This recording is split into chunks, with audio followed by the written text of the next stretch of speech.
مشکلیں دینے والوں سے بڑا مشکلوں سے نکالنے والا ہے۔ یہ بات سمجھ آ جائے تو مشکل زیادہ دیر مشکل نہیں رہتی۔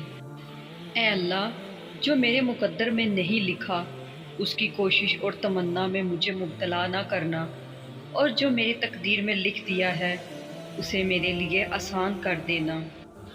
ایک تعلق یہ بھی ہے کہ آپ ہاتھ اٹھائیں اور وہ خالی واپس نہ آئیں۔ اللہ تعالیٰ اپنے بندے کی تڑپ کبھی ضائع نہیں کرتا۔ اپنی مانگی ہوئی دعاؤں پر یقین رکھیں، وہ رحمان ہے، رد نہیں کرے گا کبھی بھی۔ اللہ، نہ تھا کوئی ہمارا نہ ہم کسی کے ہیں، بس ایک خدا ہے اور ہم اسی کے ہیں۔ اللہ نے تمہیں پریشان دیکھا ہے، اللہ نے تمہیں خاموشی سے بکھرتے دیکھا ہے۔ تمہارے آنسو، تمہارے درد کو وہ جانتا ہے۔ وہ تمہاری روح کو کمزور پڑتے، تمہارے دل کو ٹوٹتے ہوئے دیکھ رہا ہے۔ تمہارے ذہن کی نسوں کو پھٹتے دیکھا ہے اس نے۔ آج ہمت کرو، وہ باتیں سن کر جو تمہیں تکلیف دے رہی ہیں۔ جلد سب کچھ ٹھیک ہوگا۔ تم صبر کرو، بس صبر کرو، صبر کرو۔ اللہ کو وہ لوگ بہت پسند ہیں جو دنیا والوں سے نہیں، اللہ سے مانگتے ہیں۔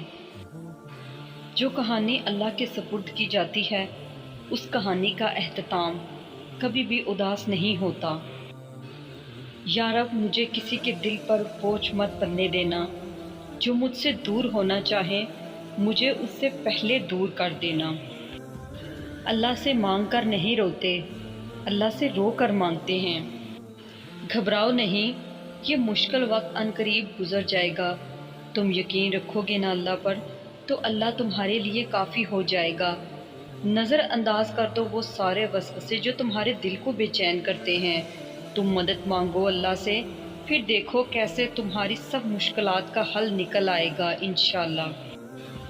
عطا کرنے کے طریقے مختلف ہو سکتے ہیں لیکن میرا رب دعائیں رد نہیں کرتا۔ رسول اللہ صلی اللہ علیہ وآلہ وسلم نے فرمایا، جب اللہ کسی بندے کو پسند کرتا ہے نا تو اس پر خوب آزمائش ڈالتا ہے۔ انتظار کن ہے بڑی شدت سے اللہ، میری یہ کہانی مکمل کر دیں۔ نہیں ہے وہ اگر میرا تو اسے میرے دل سے بھی بے دخل کر دو۔ اختیارات سے تو سبھی ہیں آپ کی دسترس میں، اسے میرے نصیب میں لکھ کر یہ سارا مسئلہ حل کر دیں۔ میرے خدا نے مجھے اتنی محبتیں دی ہیں کہ مجھے دو چار نفرتوں سے فرق ہی نہیں پڑتا۔